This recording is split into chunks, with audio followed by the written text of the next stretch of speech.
This is When You Were Everything, pages 338 to 342. Chapter, A New Beginning. A New Beginning. Why do you like Shakespeare? Dom asks out of the blue.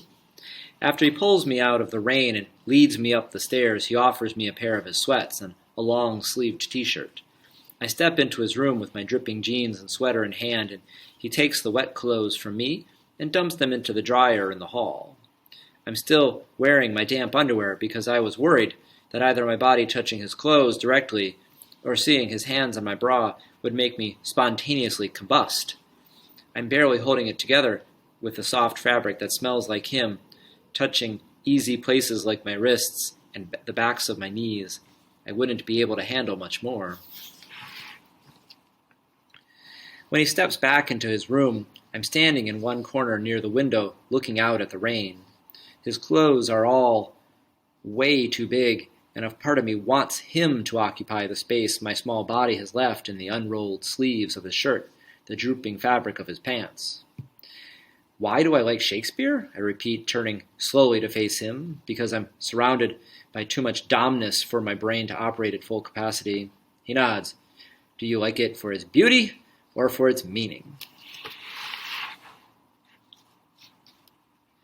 There's a light in his eyes that isn't normally there, and I want to give him the answer that will make me seem smart and interesting and worth knowing.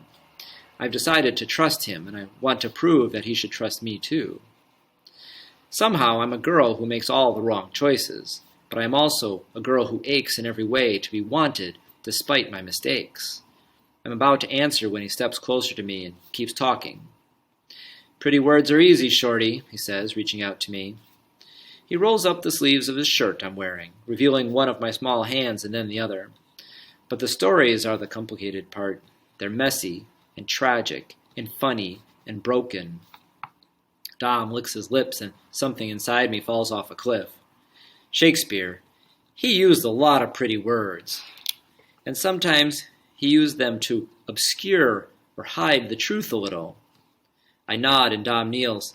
He rolls up the bottoms of his two big pants, and his warm thumbs graze my ankles. He looks up at me from the floor.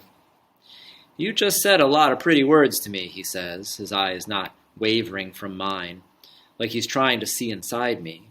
He sits back on his heels. So I'm just curious, Dom continues, what it is you like most about the plays. Is it their elegance or their deception? I swallow hard. He stands up slowly, and he's so close to me that I can see his individual eyelashes. They're dry now. The storm is still raging outside, and I can hear the rain beating on his windows like it wants to come in and cover us.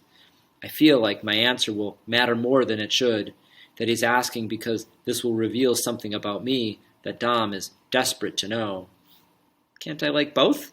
I ask, sounding bothered and breathless. But which, Dom asks, do you like more? I reach up to adjust glasses that aren't on my face. I must have left them in the bathroom when I changed. I drop my hand, unsure of where to put it. I want to touch him, but I just hold on to my own fingers again. I like that he can use beauty to reveal the scariest, worst parts of being human, I say, watching Dom's dark eyes. I like that the truth is only hidden if you don't read closely enough. I think about Miss Novak and my dad. There were signs everywhere that I ignored. Dom's eyes flicker, and he kind of grins. I want to know why. Dom nods and moves a single wet braid from where it hangs over my forehead, and every part of me is aflame. And then, all at once, I can't take it anymore. The smell of his skin on the clothes that I'm wearing, the inscrutable look in his eye, the way that I decided to trust my heart and him tonight over everyone and everything else. I lean forward without thinking and kiss him. He kisses me back. Dom puts his warm hand on the back of my neck, and I reach around him and wrap my arms tight around his torso. I haven't kissed a boy since last summer, and even though it's a freezing cold night instead of a humid hot day, I'm so glad this is happening now, in Dom's warm bedroom in the middle of a storm right after he asked me why I love Shakespeare.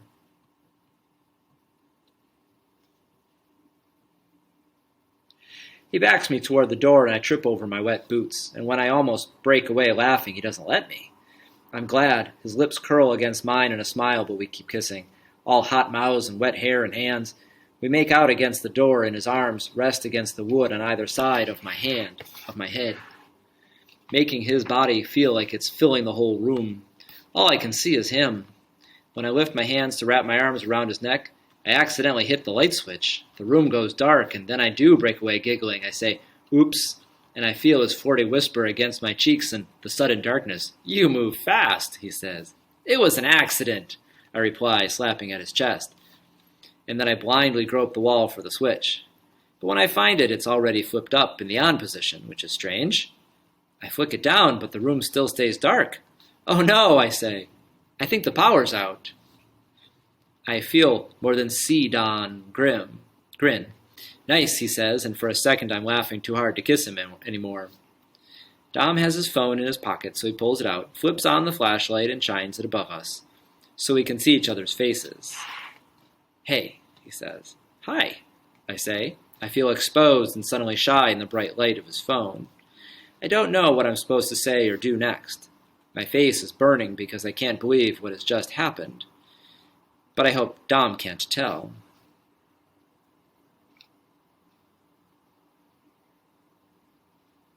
He reaches out and puts another rogue braid behind my ear. He kisses me again, soft and slow, and I close my eyes until I feel like I'm sinking into the floor. He pulls away for a second, and I go up on my tiptoes to give him another peck on the lips. He says, "As much as I want to do this until the power comes back, I think Lolly and Pop will be home soon, and I don't want them to trip on anything downstairs. I was supposed to come home to make sure all the windows were closed against the rain, and since I've been a bit distracted, there could be puddles." I nod. "Oh," I say, and then I blush at the fact that I can distract Dominic Gray. "Sorry. Let's clean up and find candles and stuff." He pushes away from where he's leaning against the door, and I step forward. But he doesn't go any farther at first. "Just one more," he says, and before I can ask one more what, his lips are on mine again. "Okay," he says a few minutes later. "Okay. What were we doing?" I grin a little. I press my thumb against my lips, then dip my finger into the hollow of his throat before tracing a long line of gentle pecks across his collarbone and up his neck. It's as magical as I thought it would be. I look up at him and his eyes are closed. His brow is furrowed like he's genuinely confused. He stares down at me and I stare right back. I can tell already he's going to be another end to everything I know to be true. But maybe a new beginning is exactly what I need. "Making sure your grandparents don't break a hip when they get home?" I answer. "Right," he says, nodding. But he doesn't move. "Dom, we need towels or a mop. We need to find candles." He points at me, his eyes coming into focus a little more. "Right, yes, mop, candles." He takes my hand again and pulls me forward, and I'm surprised that a touch as casual as this one makes me feel almost as heady and lost as kissing him does.